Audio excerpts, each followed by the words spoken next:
It began not with a headline, but with a hush. The Venice Film Festival was no stranger to spectacle. Between the couture gowns, cryptic directorial debuts, and slow-motion celebrity waves, it was easy for any appearance to blend into another. But this time, the crowd didn't cheer when Jennifer Lawrence stepped out of the Blacktown car. They paused. Not because she was late. Not because she was early. Because she was different. She exited the vehicle with a deliberate grace, her every movement choreographed to appear effortless. But the silence between steps, the fraction of a second delay before she smiled at the cameras, was enough to throw the balance off. The air felt strange. She wore a pale blue Dior gown, flowing silk, hand-stitched embroidery along the bodice, a modest train. It hugged her upper body, but flared ever so slightly around the waist in a way that seemed strategic. As she posed for photographers, she did something she had never done before in her decade-long red carpet career. She placed both hands protectively over her stomach. Flash, flash, flash. Was it instinct? A message? The gesture echoed around the world before the red carpet had even ended. By the time Jennifer reached the event hall, speculation was already spiraling across social media. Is J-Law pregnant? Belly bump spotted in Venice. Is this a gender reveal without a gender? Others questioned the sincerity of the moment. Too polished. Too perfect. Too intentional? Inside the venue, Jennifer spoke little. She sat beside her Mother Code co-star, nodded politely to festival organizers, but didn't mingle. Her face was calm, yet her eyes darted from person to person, camera to camera, as though tracking something no one else could see. Then came her only public statement that night. As reporters gathered outside the gala entrance, one called out, "Jennifer, do you have anything to share with us?" She paused. Her eyes flickered, not fear, not joy, but something much more complex.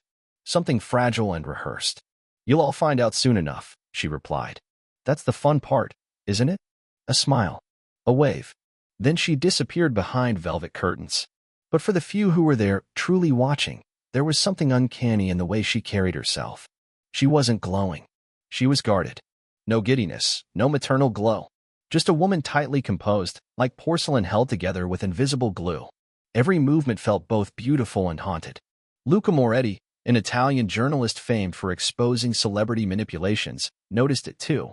He'd covered Jennifer for nearly 10 years. Her off-the-cuff charm. Her chaotic elegance. But this was different. He scribbled a note in his weather journal, dated September 5, 2025. She's not marketing a movie. She's signaling something else. Her smile was a mask. Her silence an SOS. He didn't publish the observation. Not yet. But he made a call to a trusted contact in Paris, an old stylist who had dressed Jennifer once, years ago. "Get me everything on her wardrobe this week." Don't ask why. That night, back at her hotel suite overlooking the Adriatic Sea, Jennifer removed her dress with the help of her assistant. The door was closed. The lights were dimmed. But one window remained slightly cracked, and from the rooftop across the street, a long-lensed camera captured a single moment that would fuel headlines for days.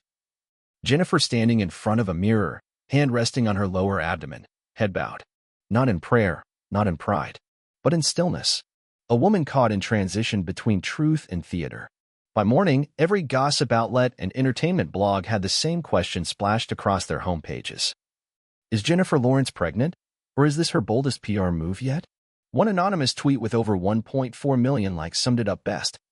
She's either carrying life, or she's about to destroy ours with the most elaborate publicity campaign in Hollywood history. By sunrise, Jennifer Lawrence wasn't just trending, she was omnipresent. From beauty vloggers to investigative reporters, everyone had something to say about her mysterious red carpet behavior. TikToks dissected her hand placement in slow motion. Twitter users were drawing red circles and arrows on screenshots, shouting everything from "Congratulations, Queen," to "We're being played." But while most were asking if she was actually pregnant, a subtler wave of voices began digging deeper. And they found something stranger. It started with a video posted by a makeup assistant named Carla DeSoto, who worked backstage for a different film premiering that night. The 23-second clip was meant to be a harmless behind-the-scenes reel. But someone slowed it down, enhanced the audio, and posted a thread that went viral in under 10 minutes. In the video, Jennifer stands just behind the curtain before walking out onto the red carpet. Her body is tense. She paces, mumbles something under her breath. At first, the words seem like nervous affirmations. Smile. Breathe. Smile. Then a beat. It's not real yet. It's not real yet. It's not real yet. The internet seized on it. Not real? What wasn't real? The pregnancy? The dress? Herself? Suddenly, the conversation shifted. This wasn't just about baby rumors anymore. Something psychological was bleeding through the fabric of her performance, and people could feel it. Meanwhile, deep within a Reddit thread that had ballooned into thousands of comments, a user named @ScreenGhost92 posted a startlingly well-researched timeline titled, "Signs We Missed, 6 Months of Glitches in the Jennifer Matrix." The post cataloged odd, often overlooked public moments since March. A talk show appearance in April where Jennifer stopped mid-sentence, stared into space, and whispered, "That's not my line." A paparazzi clip in June where she walked out of a restaurant and said, seemingly to no one, "I can't feel where I end." An awards gala in August where she told a stunned room during a charity speech, "There's more than one kind of pregnancy. Sometimes you carry an idea. Sometimes it carries you." These weren't just eccentricities. They were breadcrumbs. While theories swirled like a hurricane online, journalist Luca Moretti was on the ground in Paris, following a hunch. He met with Rachel Kim, a junior stylist who had recently worked on Jennifer's Dior fittings for Mother Code. They met in the back of a tea shop in Le Marais. Rachel was nervous. She had signed NDAs. Her hands trembled.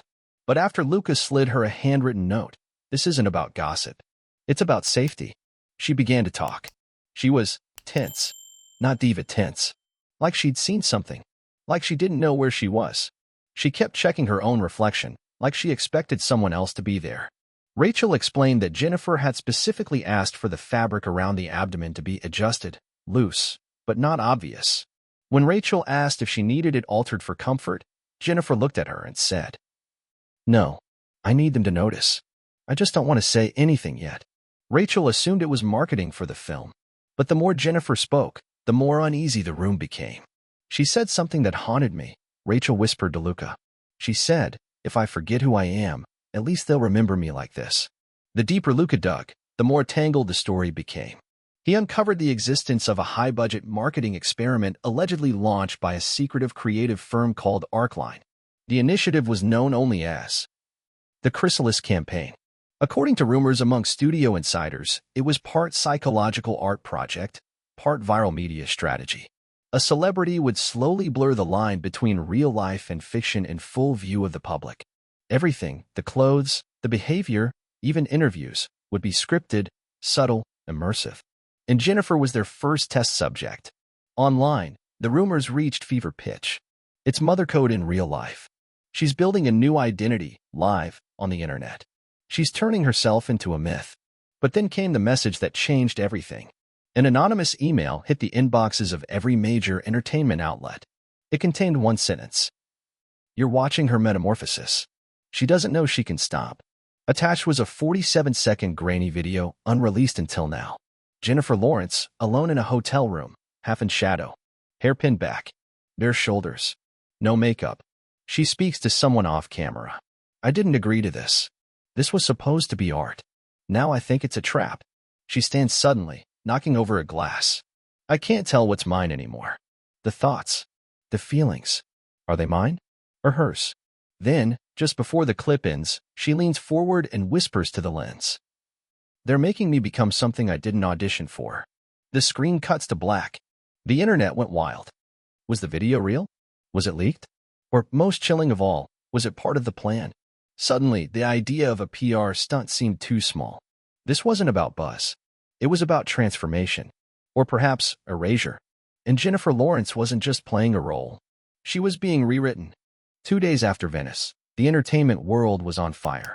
Talk shows, morning news, even serious outlets like The Atlantic and The Guardian weighed in on Jennifer's appearance. Was she truly expecting? Or had celebrity culture become so absurd that a hand on a belly could fracture the internet? The public's obsession grew exponentially when a new layer was added, a mysterious leak. It began with an anonymous message sent to multiple outlets, including TMZ, Variety, and Luca Moretti himself. The email, unsigned and encrypted, read, "You're all missing the point. It's not about a baby. It's about control.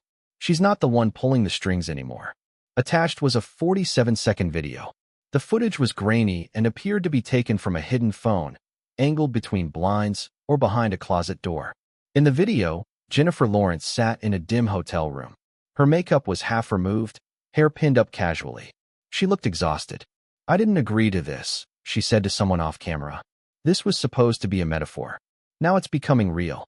People think I'm hiding something. But the real secret is worse than a pregnancy."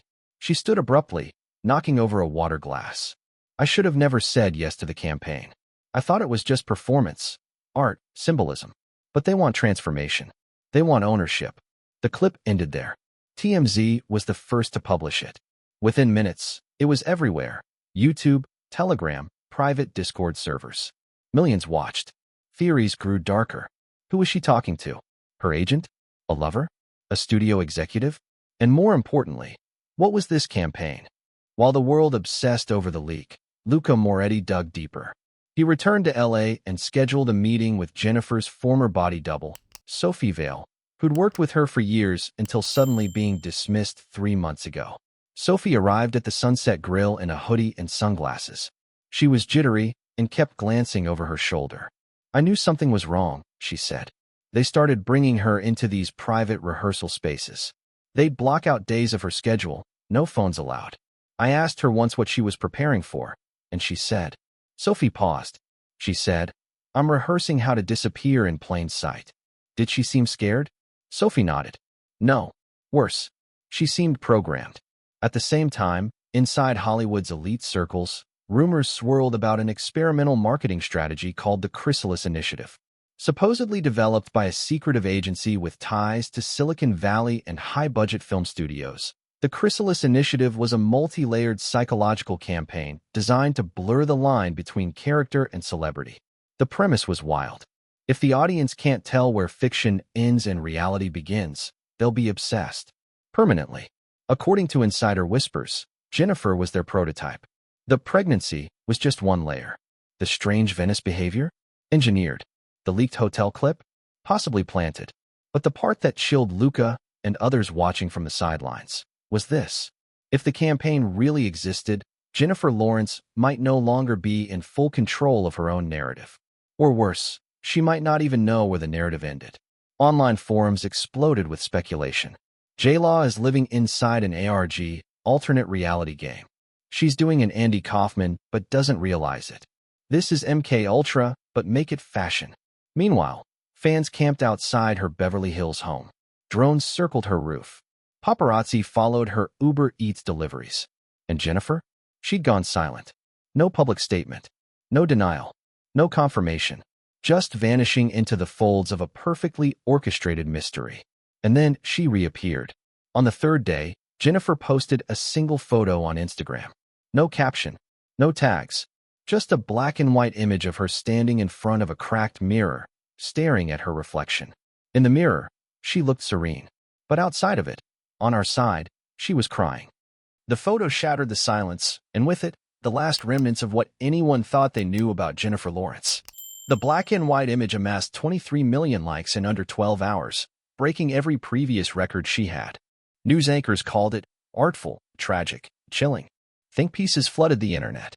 Instagram's engineering team confirmed that, for 3 hours, the photo caused lag across North American servers. It wasn't just a photo. It was a signal. Something was happening. And finally, someone close to Jennifer broke their NDA. A mid-level post-production editor named Andre Dawes, who'd worked on the marketing reels for Mothercode, gave an anonymous interview to a fringe podcast. His voice was digitally altered, but the urgency cut through. "We were editing behind-the-scenes content," he explained. "But then we received these bizarre clips. Jennifer in a white room, wearing hospital gowns, talking to someone, something off camera. Sometimes she cried. Sometimes she screamed. Sometimes she stared right at the lens and whispered, 'I'm still here. I remember my name.' Was it a film scene?" the host asked. "I don't know anymore," Andre replied. "It felt like surveillance." The podcast went viral overnight. It didn't help that a second anonymous insider dropped a Google Drive link in the podcast's comments. Inside were 5 files, short video segments, 10 to 15 seconds each. The internet dubbed them the Mirror World tapes. In each one, Jennifer is in the same clinical white room. No props. No branding. Just her. No glam squat. No makeup. Barefaced and raw. The most haunting one?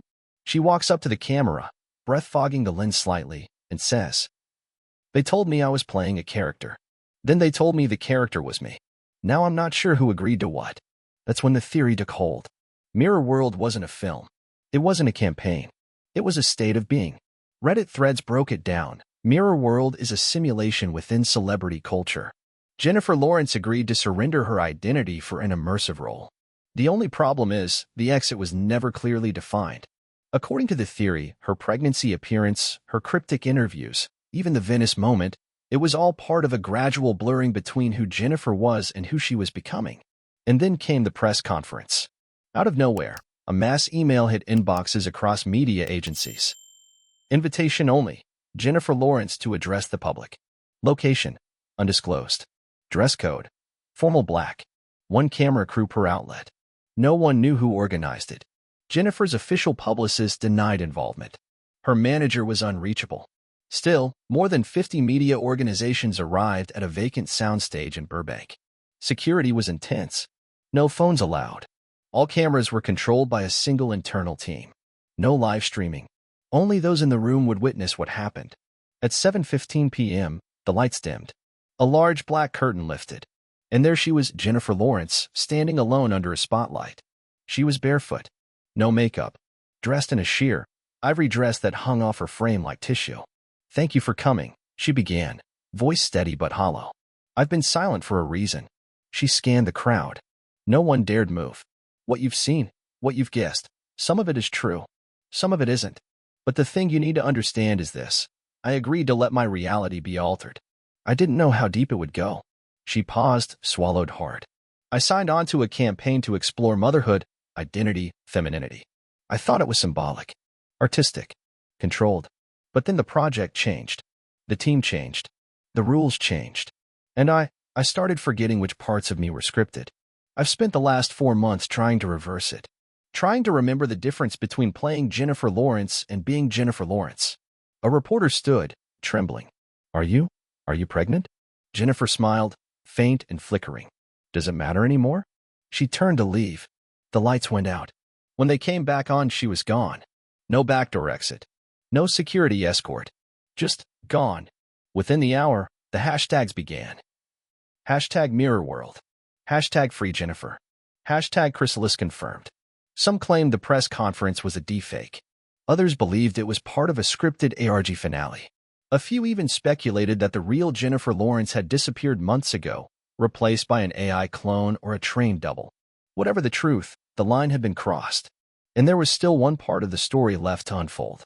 1 week passed. Then 2. Jennifer Lawrence vanished completely. No paparazzi sightings. No Instagram updates. No press statements. Her house in Beverly Hills remained untouched, gates locked, curtains drawn. Even delivery drivers were turned away by a new, nameless security firm stationed at the entrance. And yet, the world couldn't stop watching. Every forum, news site, and Discord channel buzzed with speculation.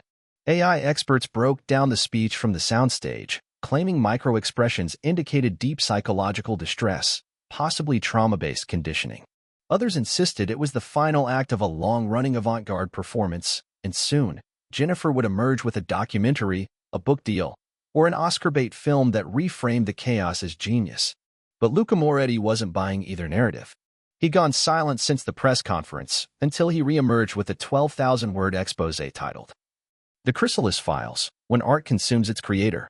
Published on Substack, it instantly trended worldwide.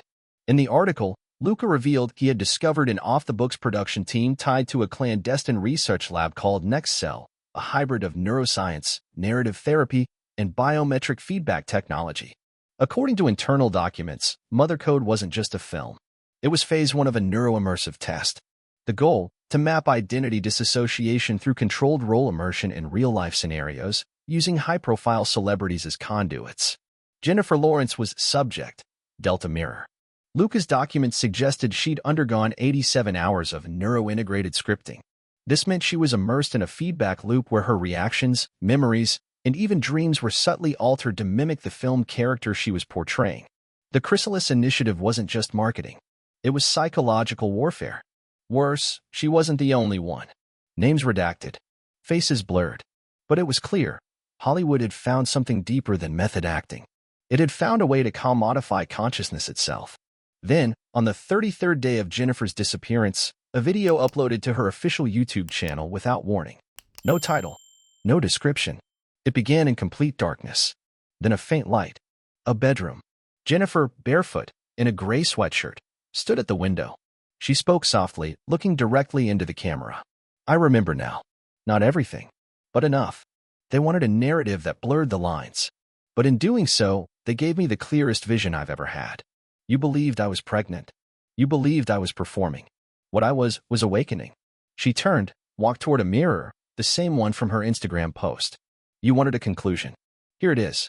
She placed a hand on the glass. Her reflection stayed still for a moment, then smiled. Jennifer did not. Cut to black. Text on the screen appeared. This is the end of the performance. Thank you for playing. The world broke. News channels scrambled. Some called it a hoax. Others feared a deeper reality, that Jennifer Lawrence had become the first casualty of identity erosion through immersive tech. Directors who had worked with her declined to comment. Dior erased her from their homepage. She was gone again. For real, this time. And then came the final blow. At the 2025 Oscars, where Mother Code was nominated for Best Picture, a surprise occurred. A woman appeared during the In Memoriam segment. Jennifer Lawrence. It wasn't a joke. It wasn't announced. It wasn't explained. Her image faded slowly into the screen with a single caption. Jennifer Lawrence, 1990 to 2025? The theater gasped. A collective, paralyzed silence. And then applause. Some said it was tribute. Others, a coded goodbye. But for many, it was something else. A death of self. A final, irreversible severing of actress from identity. To this day, Jennifer Lawrence has never resurfaced. Some believe she lives under a new name. Others claim she never existed in the first place, only a role played to perfection. But one message remains scrawled in graffiti outside her former home, written in bold red paint. She broke the mirror. Now she's free.